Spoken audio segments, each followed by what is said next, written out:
Make a blanket with me. Well, actually a cloak. I'm going to show you how I made it, and I'm going to use this pattern right here, 5794 Simplicity. So I made this little illustration to describe what it is that I'm about to do. On the front of your body, you have a head and a face, and on the back of your body, you have a back of a neck, so you don't need as much space. Now I've cut them out. I'm going to show you how I sew them together. You take the two back pieces and you join them in the back like that. And then the front pieces are going to go on the back with the shoulders matched up. So it's going to end up curling around like this. But these straight seams go alongside like that. So it's going to be this like accordion thing, but then this seam matches up with this seam. Okay, so just pretend like the bottoms line up. Just use your imagination. So once I've got the straight sides stitched, then I take these two and I'm going to sew these curves together, right sides facing. So I taped the shoulder seams together so you can kind of see this is how it starts to curl in on the human being wearing it. All right, so that's the cloak part. What about the hood? The hood is made up of these two funny little almost leaf shapes. Your head is two leaves put together. You only sew together the back of the head. Obviously, you have to leave the front open because that's where your face goes. And then you have to leave your shoulders open because that's where it's going to attach to the rest of the cloak. So I taped it together, and there's a little hood. And it's just sewn all the way around that neck circle. That's the cloak.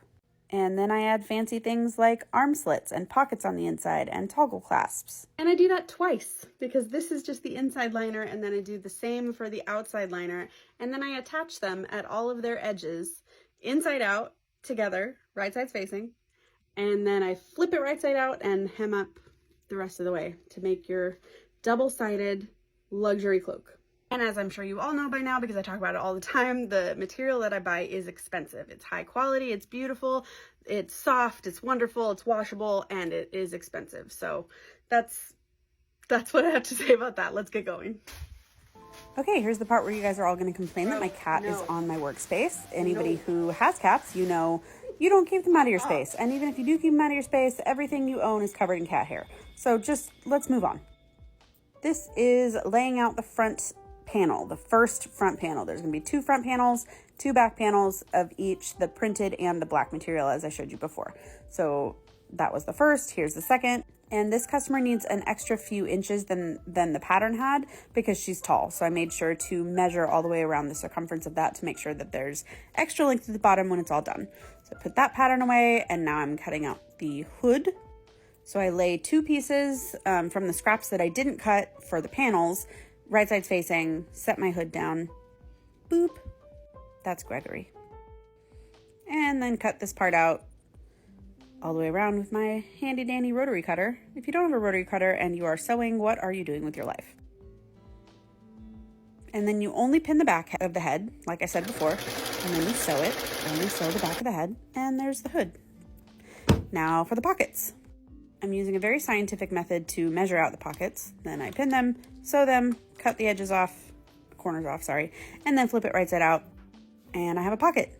Now I have two pockets. Okay, now I'm affixing the inside pocket. I want to do this before I attach the outside layer to the inside layer, because then there will be no rectangle of stitching on the outside of the cloak. It'll just be kind of this little secret thing that's only on the inside. So to make sure that I get them all in the right place, I have it laid out here on the table, and I've got the other front piece right here that I'm just going to lay down in front. I've got the other pocket. I'm just going to pin it to the same spot and stitch it all on. This pocket can now fit some very important things. Okay, here you can see I've sewed the two back panels together, and now I'm going to sew the front panel on. So this is the shoulder, and I'm going to go all the way down the side. Pin, pin, pin, pin, pin. Sew, sew, sew, sew, sew. So I have the front and the back sewn on. Here's where we're at. Well, this customer is taller than me, so that's why it's dragging on the ground. On my site, in the order information, I ask for your height from shoulder to floor, and this is why. Actually, this is going to go inside out. Okay, so now imagine it with black on the outside. All right, time to affix the hood to the cloak.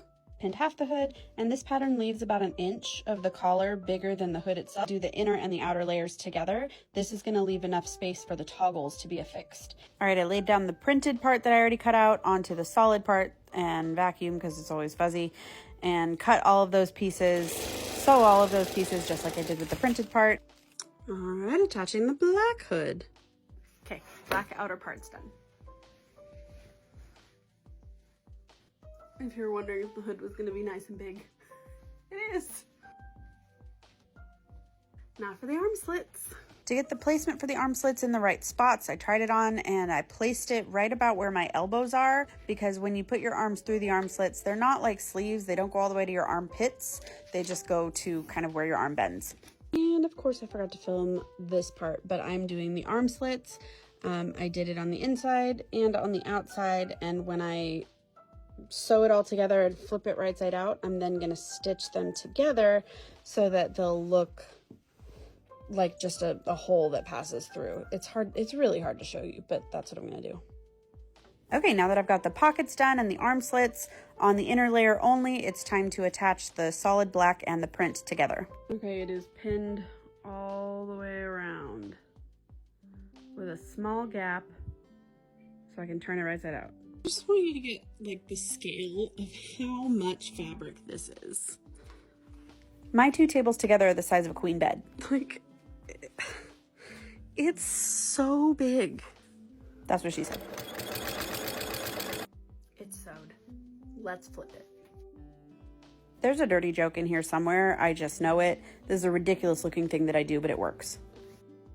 Just an endless amount of fabric, y'all. Crazy. This thing's heavy. Pockets. Arm slits. For drinking. Or eating snacks. Enormous. And here it is all finished with the toggle clasp and top stitch. You've reached the end. Thanks for watching. Please remember to be kind, because I am a real person, human being.